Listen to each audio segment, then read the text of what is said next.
welcome to episode 5 of Mama Tales.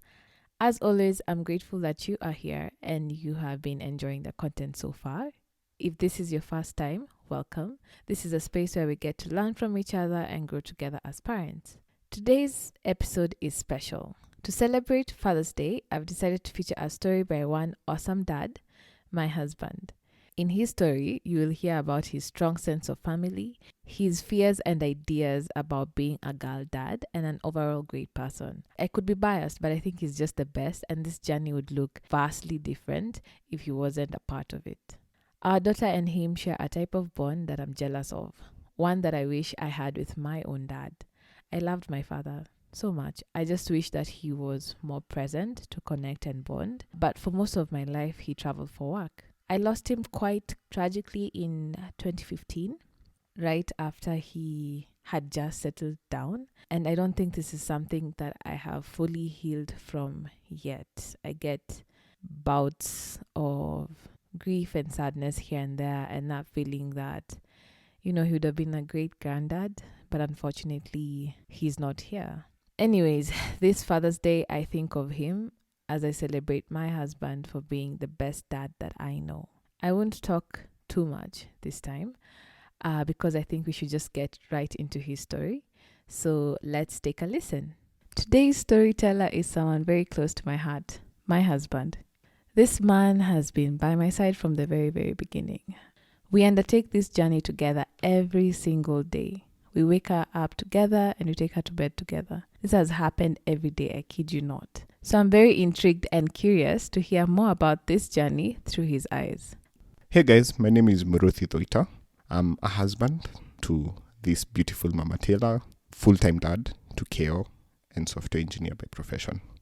I grew up in a big extended family. The families were not perfect, but they were great families, and it made such a great and lasting impression on me, and I wanted to share that with somebody later on down the line. And I grew really, really passionate about having a family of my own later on down the line. I have a feeling it has quite a bit to do with how, for example, I'm called Muruthi and my brother is called Mwangi. And during, our family reunions, in the Muruthi side of the family, if you guys know a bit about Kikuyu culture, where I'm named after my grandfather and Mwangi is named after my grandfather as well on mom's side. Just the mere fact that I was called dad by my aunties and my uncles, and Mwangi was called dad by our aunties and our uncles on our mother's side, I think that had a sort of lasting impression on us. In the sense, you felt very intertwined with the whole family in a big, big way. And I really wanted that for my children as well. So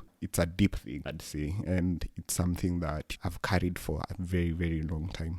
I'd say a big part of why I wanted to be a father is my African culture, is my Gikuyu culture. And, just that idea of continuity and giving back what you are given, as in the life you're given, giving that to someone is a big part of why I chose to be a father. And it's a huge responsibility. I didn't appreciate it before I got Keo, but it's a responsibility I'm willing to take. So from the onset, I did know that I was going to do this with somebody who I thought was the right fit for me. And Sally was that right fit. And for some reason, we did lock in perfectly.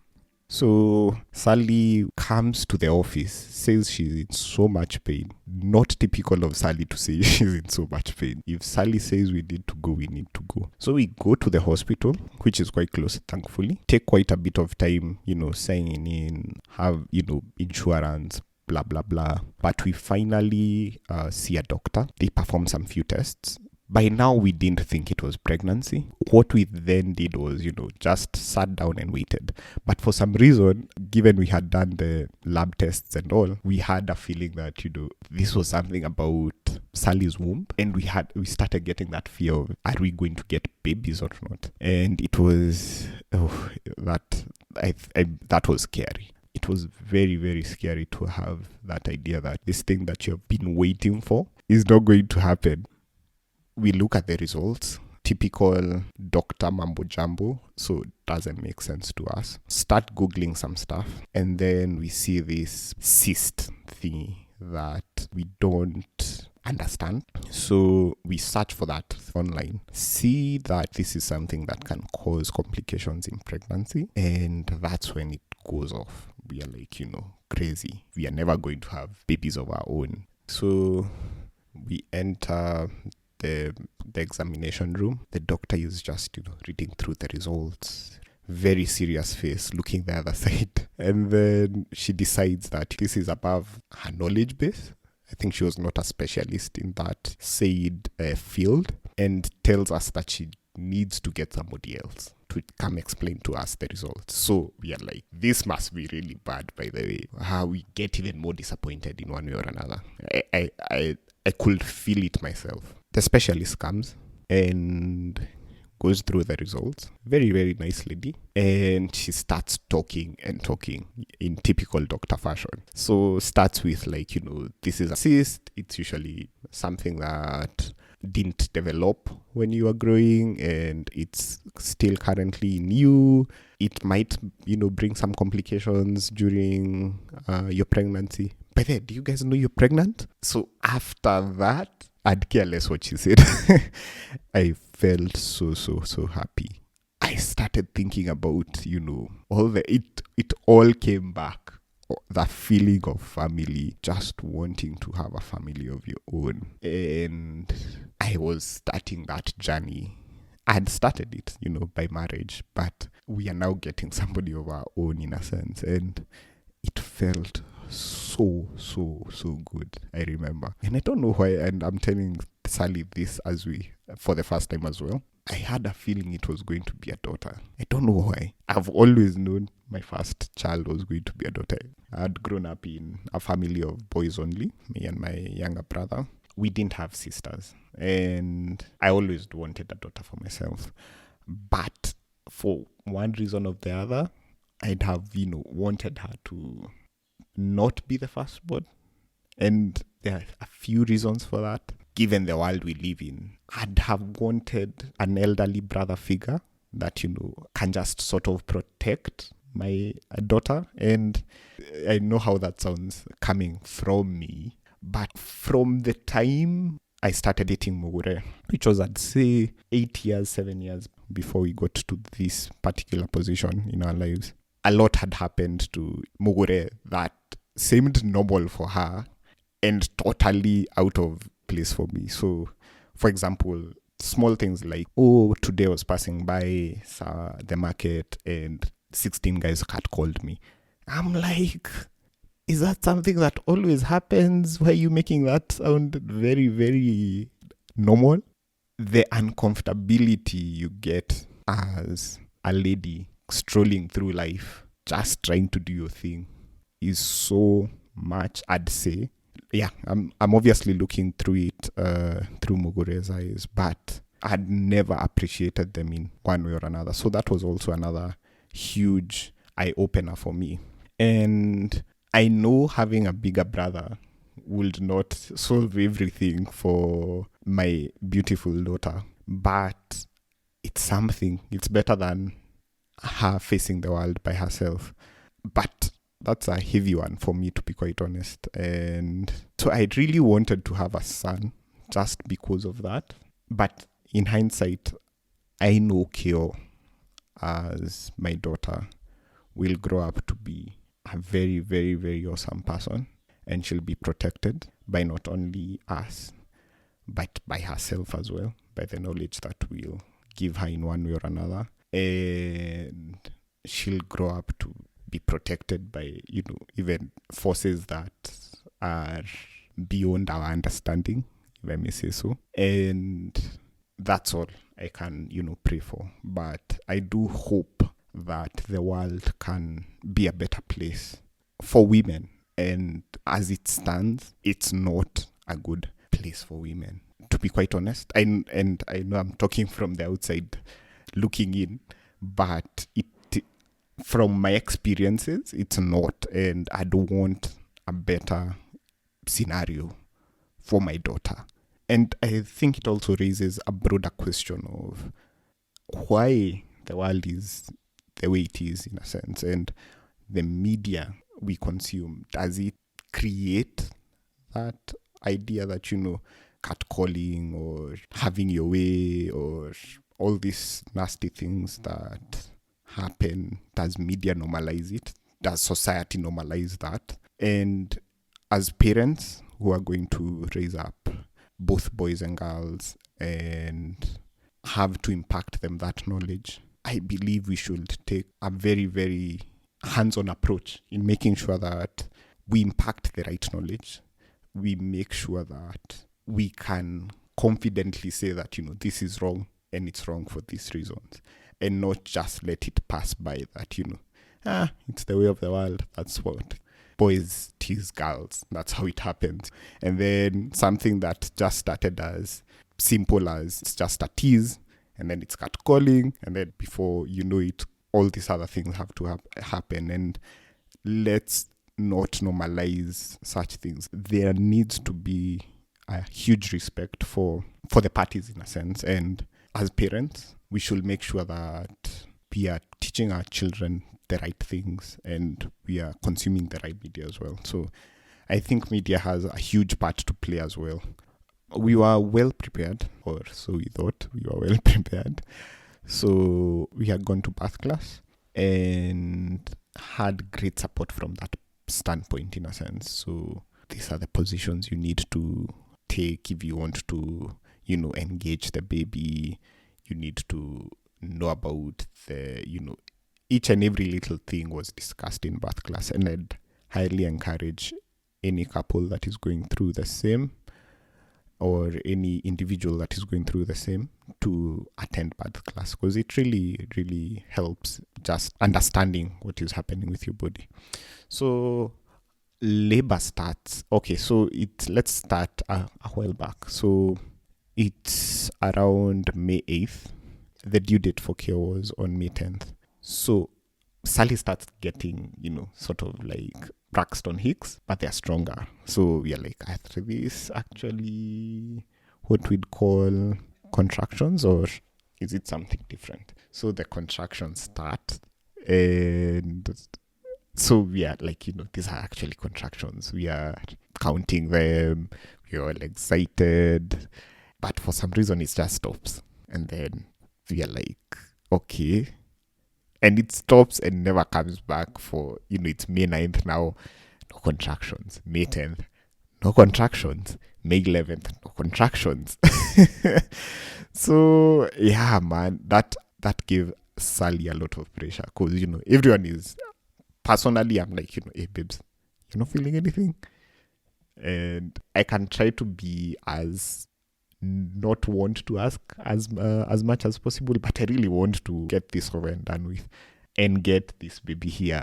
In hindsight, I'd have done a better job just trying to settle everyone's nerves down, but for the first one, things just go crazy. So we just, wait, we do what we need to do. We had this place in Westgate where we used to get red leaf tea, a lot of pineapples from some guy that sells them along the road. I think I bought like 5 pineapples, and I sat Sally down and she ate all those pineapples. She hated me for that. So story for another day. So it's May 15th. I've just settled into bed. Sally comes, says the time is now. I can't believe it, or I could believe it, but I didn't want to have the experience we had in May 8th where nothing happened and yet something had started. So I tried to, downplay it, just so that we don't have to, go through the same thing that that had happened. And then it continues. We try to sleep just so that we can see, if this thing is actually going to continue by itself. But it still continues. And by now, Sally's water had broke just a bit. And clearly the signs were there that this is actually it. So I can't remember the detail, the nitty-gritties of how that whole thing went. But what I remember is we did wake up in the middle of the night, I'd say around 4, 5 a.m. and came to the sitting room, actively contracting. So I'm really helping with, things like just the positions we learned in birth class, just trying to reenact them at home so that she's as comfortable as possible and helping her in any way possible. And, thinking about everything as well. Do we have our bag in place? How do we go to the hospital if need be? And yeah, we end up going to the hospital at 9 a.m. Sally has dilated 3 centimeters and it's good. We at least, we have something to work to. So we get into the labor room. Let's continue. Let's get these 3 centimeters to 10 centimeters and get KO here. So we go into the labor room, start our, exercises, all the positions we can think about. Sally's pacing around as well. I believe that, this was my part to play, and I was going to play it well. I was going to make sure that I did my part in making sure that, this baby came to be. And if I needed to make Sal do lunges, because she needed to do lunges, we'd do that. So the day continues. I'd say it's around 5 p.m. now. That's when we started inducing the labor, right? And nothing has moved. It's 5 p.m. already. We are supposed to be at least 5, I'd say even just give us 5 centimeters so that we see something is moving, but nothing is moving. And the beautiful plan we had in place is clearly coming into shambles. Something I'd also like to point out is just also when writing down your plan, don't look at the best case scenario only. Also look at these other edge cases as well, since you don't know what might happen when you get into labor. And there are a lot of, I'd say, things that might happen when you're getting into labor. So 5 p.m. to 9 p.m., still 3 centimeters. So clearly this is not working. I wish we had been at home. That's a big wish I'd have wanted, and I know Sally would have wanted as well, just because of the comfortability it gives you. And I was very, very pro the whole home birth kind of situation, and Sally was not for it in a sense, and I'd like us to talk about that. But I respected that this wasn't, as I was the coach. Would I say I was the coach? I'd say I was the support staff and Sally was the player and the whole team. So as a support staff, I needed to know my place in a sense. So yeah, and I think she made the right call, given she had that intuition, that motherly intuition that I really respect. She knew she needed to be in the hospital and not at home doing this fully. So what I just wanted to get out is that intuition of doing that. What you needed for KO to get here was a hospital, whereas it might be different for somebody else.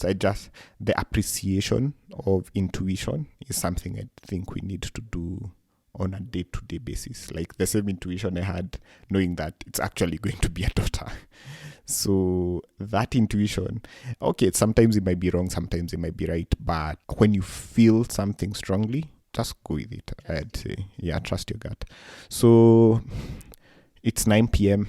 Our doctor comes in, says that, we need to perform a CS since nothing is moving on. So I feel a lot of fear now, given it's not as if I wasn't feeling fear before, but now it's a surgery. It's not what I'd say what we had planned to do.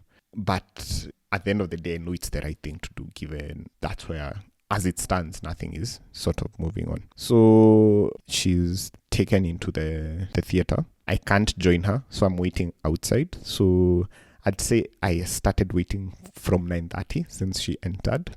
So I'm waiting, not patiently, but I'm waiting. And from 9:30 till 10:34 when KO was born, that was, I'd say, the longest 1 hour of my life. Because I'm wondering, is everyone going to be okay? Is Sally, most importantly, going to be okay? is Keo going to be okay? And by turn 34, I had Keo cry from afar. Keo being Keo has to announce to this world that she has arrived. Keo has a huge set of lungs in her, and she always wants to use them. She's very opinionated. So I hear the cry. I think it might be her, but I don't want to make that assumption. But after a few minutes, she's wheeled in by the pediatrician, looking so beautiful. The first thing I remember saying was, she has Sally's nose. And for some reason, I didn't see all the similarities we had with her. I don't know why. Could be because she was also tired, and it shows on her face because she comes out. Babies, newborns come out very, very puffy due to the tiredness of that whole labor experience. So I think maybe I was also tired as well. It could be either or, and I didn't appreciate that at first. I appreciated that the next day. But she's here, well and good. How is my wife doing? And it was quite scary, not knowing what is going on in a sense. This is nothing planned. It was an emergency CS, as they put it. And I remember we took Keo to the nursery, well and good. I called my parents. They came quite fast, actually, since the hospital is not too far from where we live. Also saw Keo, very, very excited. But for me, I wasn't feeling comfortable until I saw Sal. And it's no use having this beautiful baby if you don't have the person you created her with next to you. And right now, I had no part to play, at least in the labor experience. You have a part to play. You can, do the lunges and do everything and help her with that. But for this, it was totally the doctors and Sally. And there's a lot of fear in the unknown. That's what I'd say. So when they finally wheeled her back to her labor room, so that was, I think, at around 11:30, I'd say. So it's already another longest hour of my life. Another one just after I had a long hour of my life. I was so relieved to just see her. It was nice having my mom's around, but it would have been better if, I had a friend of mine around, even my brother, I'd say, just around for that whole experience. Just having somebody who can just calm you down in such a scenario where you don't have any control. I think the idea is just, given you don't have the control, you're handing over the control to the doctors, you're handing over the control to an external party. Having somebody you can, just rely on, who knows you, who can calm you down, goes a long way. So yeah, that's something I'd really advise anybody getting into this and who wants to support their partner. Have somebody who can support you as well. Baby is here, Sally is well. I'm happy. I preferred meeting her together. It was only fair. So maybe part of me not wanting to meet her. So a bit of context in regards to that. So I'm meeting her the second time. You are meeting her the first time, right? And for me, the first time felt a bit unnatural, I'd say. Given in our original birth plan, the idea was, we'd meet her together and Sally would have skin and skin time with her. So when I saw her alone, it felt as if I know how much Sally would have loved to be here for this. And in hindsight, I think what I was feeling was more like, I shouldn't be doing this if Sally is not here, in a sense. It's as if I was cheating on Sally. So that's why I didn't savor the moment as much for the first time as I did for the second time. Now, given it's both of us, we are looking at her. I remember since Sally was on the bed, Keo was on her cot. I was, just looking at her, so beautiful with her two hands and everything. So I hand Keo to Sally. So she opens up her face, and then she has this way where she I think she sucks her thumb or something, or touches her eye. Yeah, she was so cute. And it's a totally new person, and you have to know one another in a sense. So it's more like it's like introductions time, and it's, hey, my name is Keonjeri, and I am 0 days old, and yeah, I like touching my eye with my finger, even though that's totally wrong. We had started bonding with her, and it wasn't, I wouldn't say it's love at first sight and you feel connected from the onset.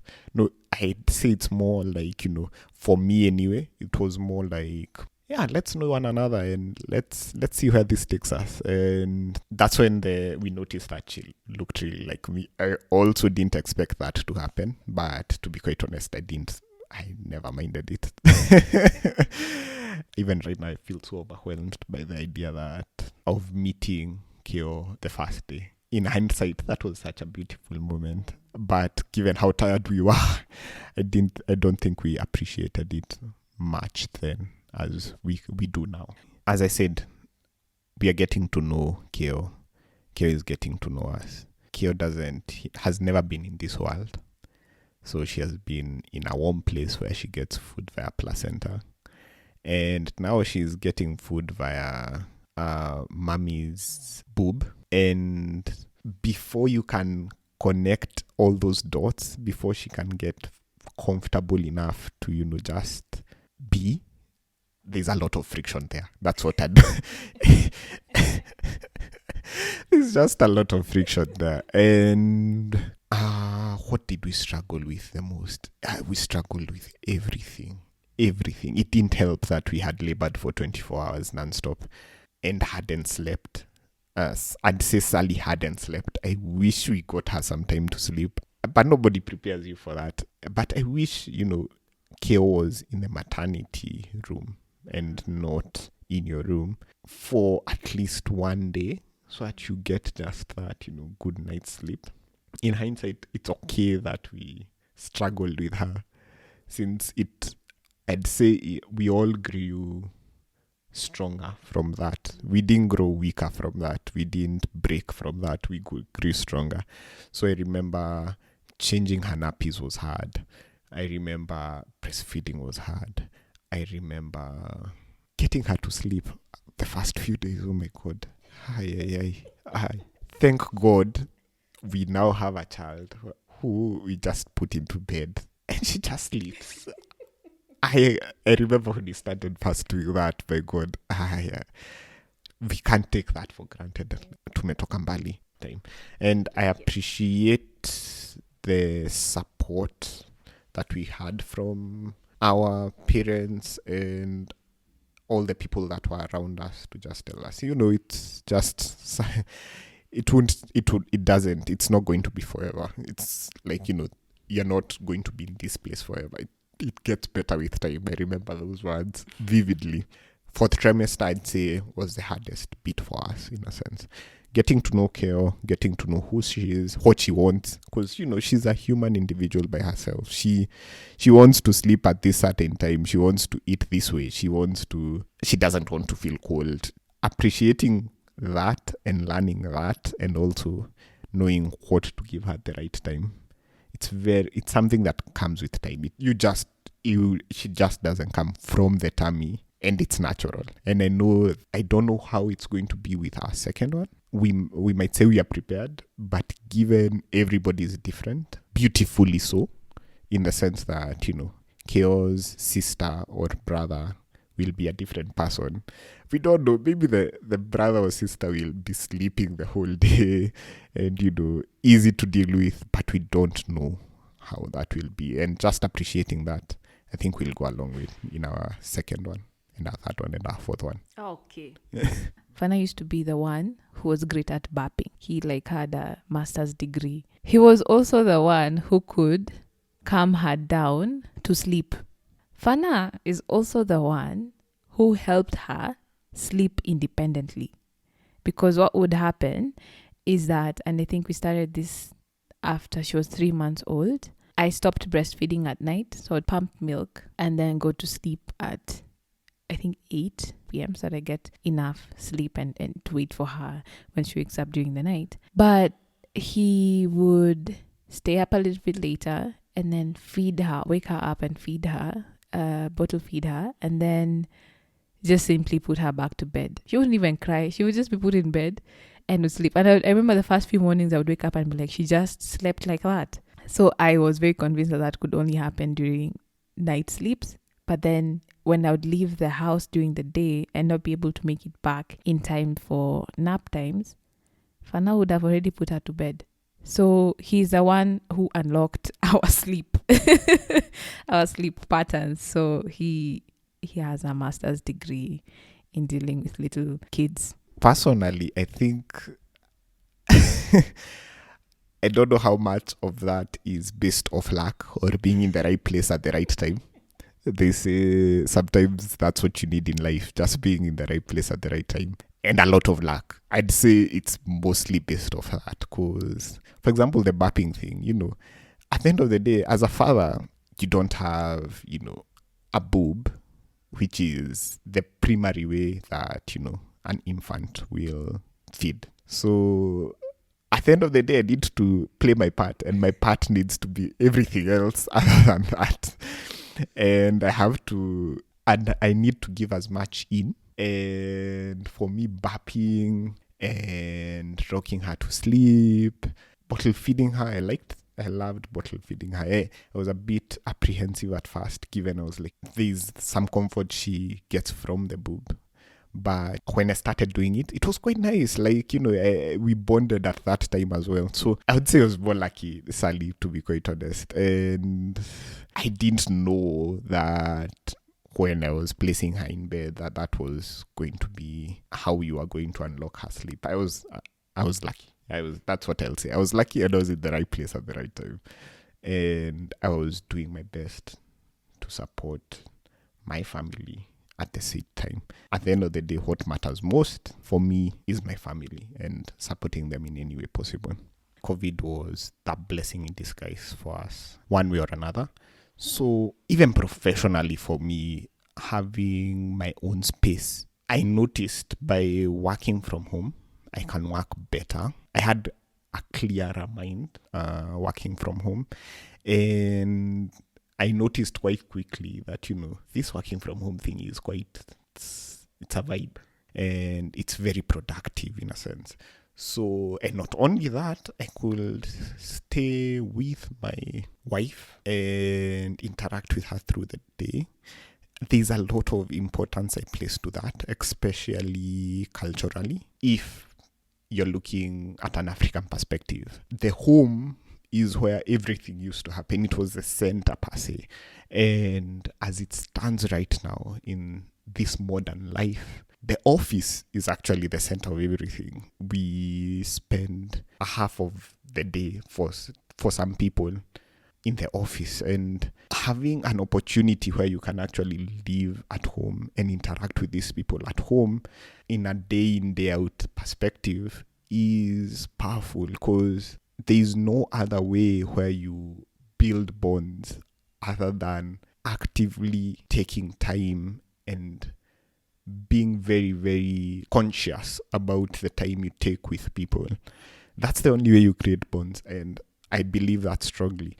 And if you're going to spend most of your day in the office in such a scenario, I'd never, for example, be seeing Keo given she wakes up at 7 and sleeps at 7. If I'm going to be at the office at that said time, I'd never interact with her as I interact with her right now.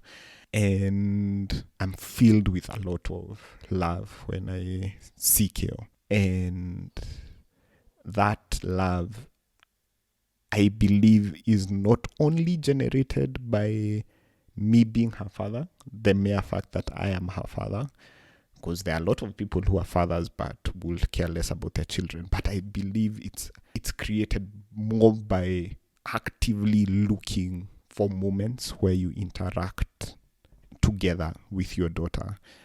And there's a lot to say about remote work and working from home that encourages that bonding.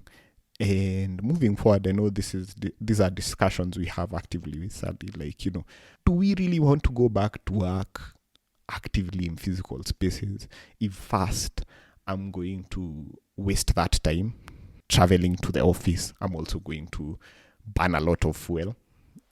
I don't have an electrical car yet. Do we need to be in the office? Can't we work at home? And I'm thankful my career has afforded me that. I'm thankful Sally's career has afforded her that. I can't wait to see who Keo is going to be growing up. I already have a feeling of who she is right now, and the things I hope she'll never drop. Her opinionatedness, her confidence, her happiness, and giving life to another is a gift that I pray that you enjoy as well. It's a huge responsibility, don't get me wrong, but it's a great responsibility, I'd say. And maybe something else is just, I can't also wait to see the other siblings we bring Keo. It's going to be a huge responsibility for us, impacting knowledge, impacting love, impacting all these various things that we need to do as parents. But it's a journey I want to take. I don't want career success if I don't have family success. For me, family always comes first. That's who I am. That's my story personally. And I just want to share it in the best way that I'd have wanted to share it. And I feel as if Mama Tales has been the perfect medium for that. And thank you, Sally, for giving me this opportunity. I know I'm more of a Baba Tales than a Mama Tales, but I've loved every minute of this. And to all dads out there, support your wives, support your partners, and it's a beautiful experience to be in. That was a really great, fun episode to record. I truly loved taking a sneak peek into his mind and thought process. So super grateful that he was game to be part of this. Actually, he's the one who insisted for the longest time. So, so I'm glad that we finally got around to doing it. Happy Father's Day to all the dads out there who do all that they can for their family. We truly, truly appreciate you. So if you'd like more content around this podcast and just general mom life, please follow me on Instagram at Sally Mogore. I'll leave the details below. If you want to share something on this platform, please feel free to contact me either on Instagram DM or on email at mamatilspod@gmail.com. I'll leave all those details down below. Oh, and in other news, we took the trip to Atamu that I was talking about last episode. It was beautiful, it was restful, and baby Keo had the time of her life, just walking around, exploring, and literally just bathing in sand. I'll break down the trip a little more in detail, especially if you're thinking about traveling with a little one on Instagram. All right, you have a great week, day, night, depending on when you get to listen to this episode, and I will catch you later on the next one. Bye.